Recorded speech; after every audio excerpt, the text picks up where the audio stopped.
Hello viewers, welcome back to our channel বিনোদন বিচিত্রা। সমাজের চিন্তাধারাকে অনেকবার পরিবর্তন করতে দেখা গেছে বলিউড অভিনেতা এবং অভিনেত্রীদের, আর এ কারণে অনেকবার বদনামের ভাগীদারও হতে হয়েছে অনেক অভিনেতা এবং অভিনেত্রীদের। আর এই বদনামই হয় কিছু কারণের জন্য, যেমন লিভ ইন রিলেশনশিপসে থাকা। এটারই ওপর সমাজের অনেক মানুষ সম্পূর্ণরূপে তাদের আপত্তি দেখায়, আর এই জিনিসগুলো নিয়ে অনেক মুভিও বানানো হয়েছে।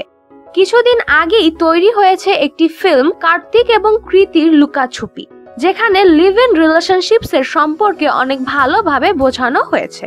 এই রকম অনেক বলিউড অভিনেতা অভিনেত্রী আছেন যারা লিভ ইন রিলেশনশিপসে আছে বা ছিল। তাদের মধ্যে কারোর রিলেশনশিপ সফল হয়েছে, আবার কারোর হয়নি। প্রথমে কথা বলা যাক মালাইকা আরোরা খান এবং অর্জুন কাপুরের সম্পর্কে। তারা দুজনকে অনেক দিন ধরেই ডেট করছে, আর তাদের এই ডেটিং এর কারণে মালাইকা তার বিবাহিত সংসার খারাপ করে ফেলেছে এবং শোনা যাচ্ছে তারা দুজন খুব জলদি বিয়ে করবে, আর এই বিয়ে করার আগেই তারা একসাথে থাকা শুরু করেছে। এবার দেখার বিষয় এটাই, তারা লিভ ইন রিলেশনশিপসে থাকার পরও এই সম্পর্ক কতদিন চলে। এবার কথা বলা যাক নতুন জুটি রণবীর কাপুর এবং আলিয়া ভাটের সম্পর্কে।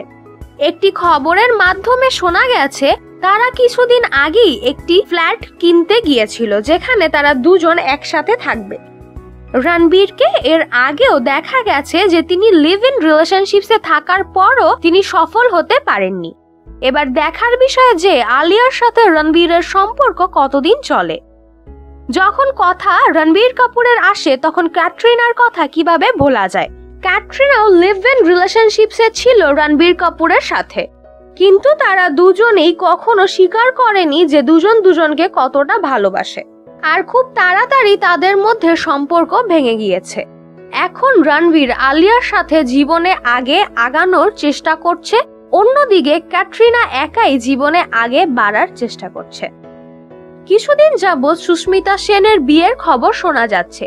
তিনি জীবনে অনেক প্রেম করেছেন এবং এখনো জীবন সঙ্গী খুঁজছেন। কিছুদিন যাবৎ একজন বিদেশি মডেলকে ডেট করছেন সুস্মিতা সেন, যে কিনা সুস্মিতার থেকে বয়সে প্রায় 5 থেকে 6 বছরের ছোট। তার 2 মেয়ে, তিনি এবং রবিন সবাই একসাথেই থাকেন।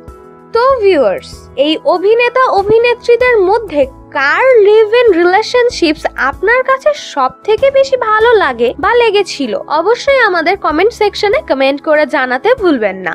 ভিডিওটি ভালো লেগে থাকলে অবশ্যই লাইক এবং শেয়ার করুন। তার সাথে সাথে আপনি যদি আমাদের চ্যানেলে নতুন হয়ে থাকেন অবশ্যই সাবস্ক্রাইব করতে ভুলবেন না।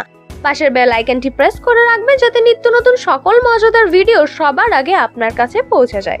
ধন্যবাদ।